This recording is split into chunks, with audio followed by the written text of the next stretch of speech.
Hello viewers.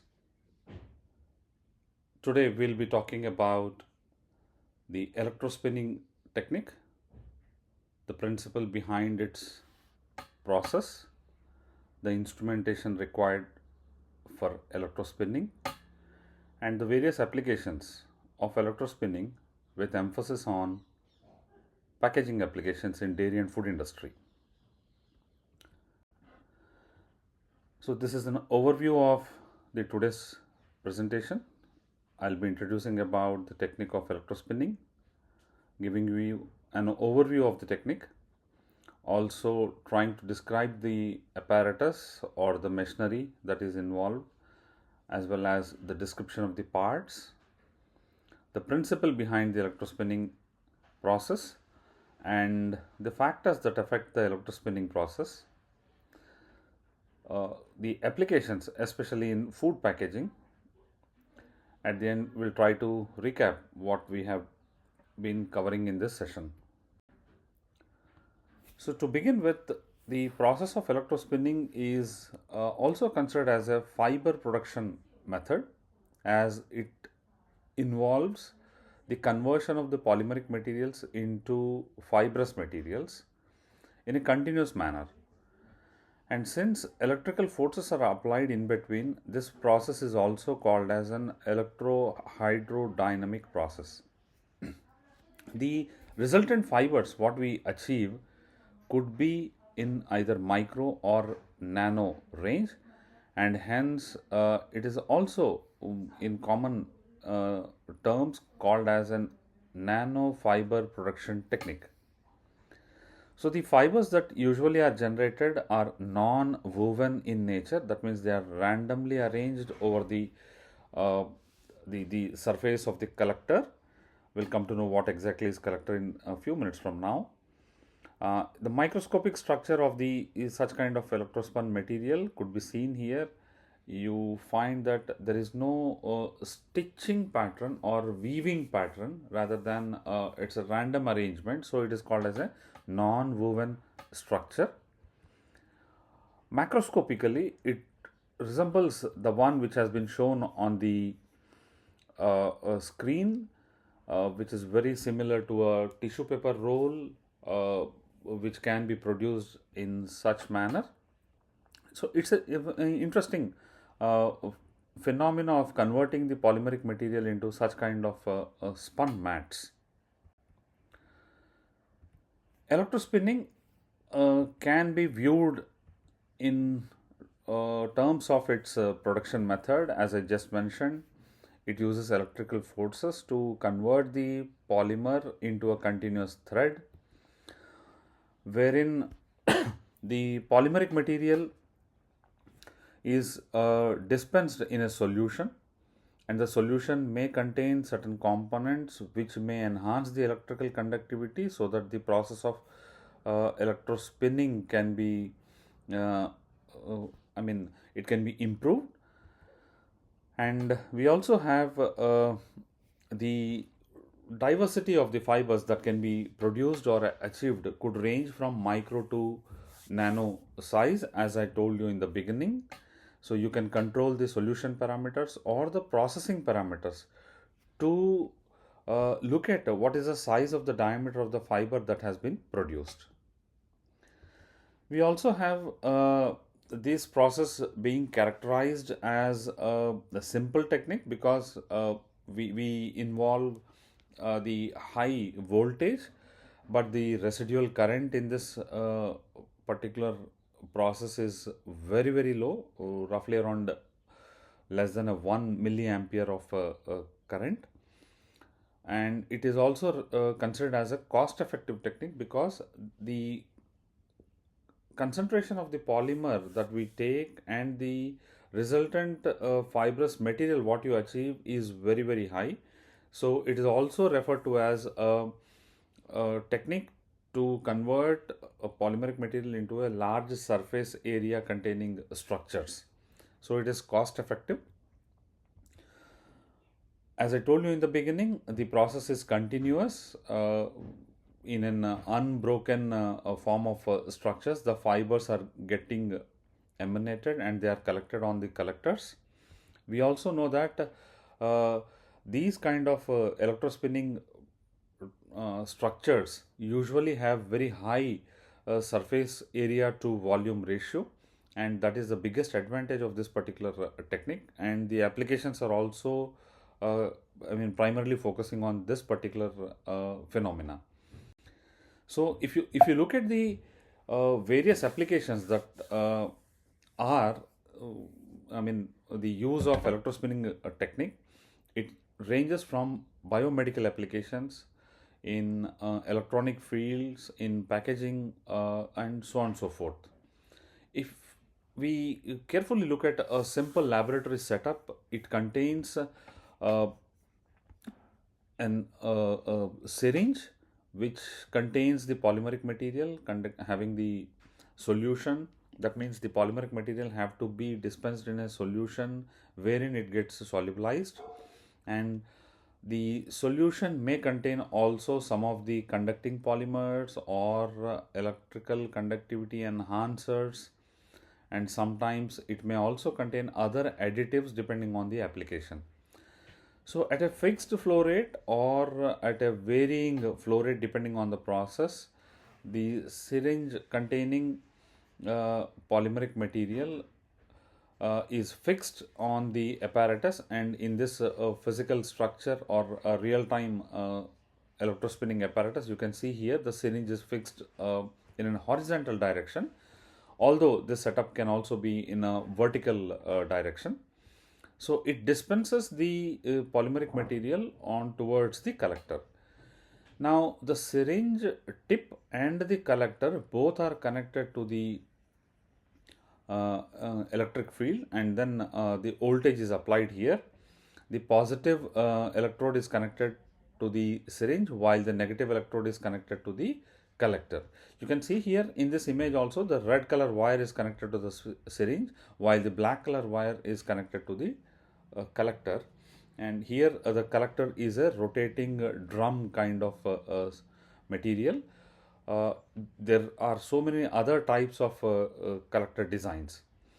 So once the the polymeric material is filled in the syringe and the electric field has been applied at a fixed flow rate, the polymeric material or the solution will try to get ejected from the syringe, and due to the potential difference that exists between this tip and the collector, the solution or the polymeric material will try to come and get deposited on the rotating cylinder. Now, the voltage that has been applied may range between 5 kilovolts to 40 kilovolts depending on the solution, the application, and several other factors. The distance between the polymeric material containing syringe and the collector, it can also be varied.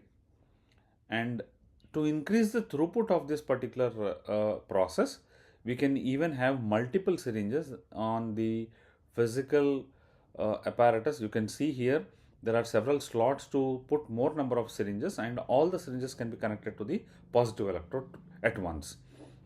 So this actually increases the throughput of the electrospinning process. So you can get more fibers in less time using this multiple syringes. So this is one of the important aspect or snapshot of the apparatus as such. If you carefully look at the other parts, you can see that the entire machine has been housed in a safety chamber, because a very high voltage is being applied.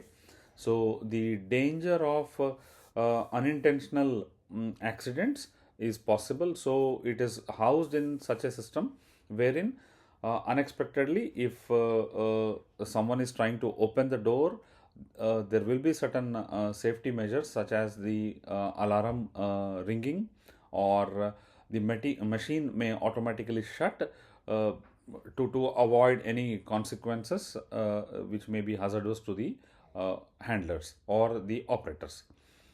And sometimes the chamber may also contain certain types of ceramic heaters or others to maintain the temperature within the chamber so that the spinning process can be carried out at a uniform temperature, and the environmental factors may be controlled that way, and even humidity can be maintained inside the chamber.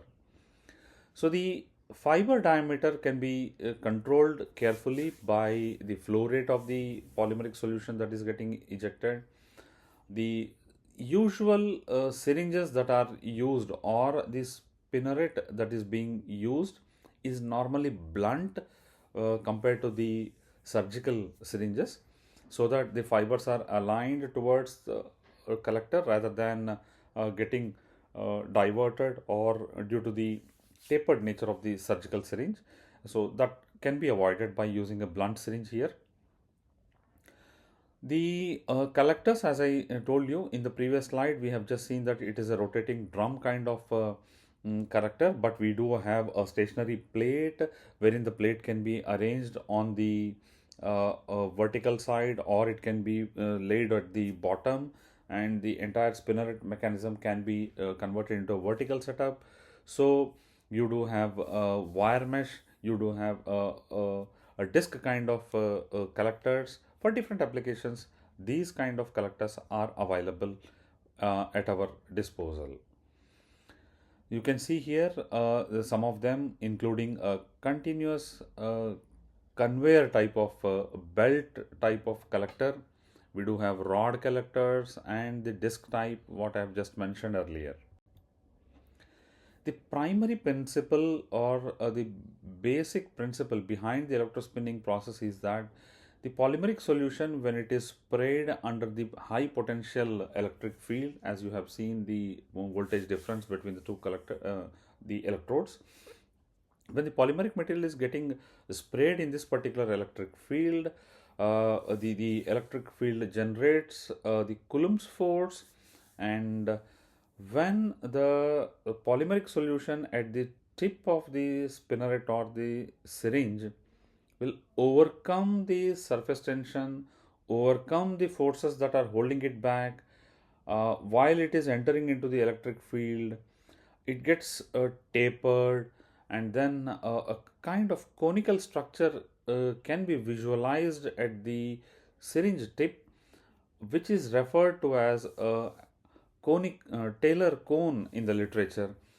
stating that this Taylor cone formation is essential for the polymeric solution to get converted into a thin fiber or a thread kind of structure. So, uh, uh, the solution parameters can be altered, or the process parameters such as the flow rate, the electric field applied, the distance between the collector and the syringe, uh, the polymer within the solution parameters such as the concentration of the polymer, the viscosity of the solution, the presence of additives which enhances the electrical conductivity, will all affect the Taylor cone formation, uh, resulting in a thin fiber to a thick fiber, depending on that. Or even if the process is carefully controlled, instead of fibers, you can also get beads, are also called as encapsulated droplets, which ultimately forms as dried droplets at the end of the process. So this technique can also be tailored as instead of electrospinning, electrospraying process. So micro encapsulation or nano encapsulation is also possible with slight modification in the apparatus. So the formation of Taylor cone is the main principle behind the solution getting converted into a thin fiber. So this has been explained in the illustration also.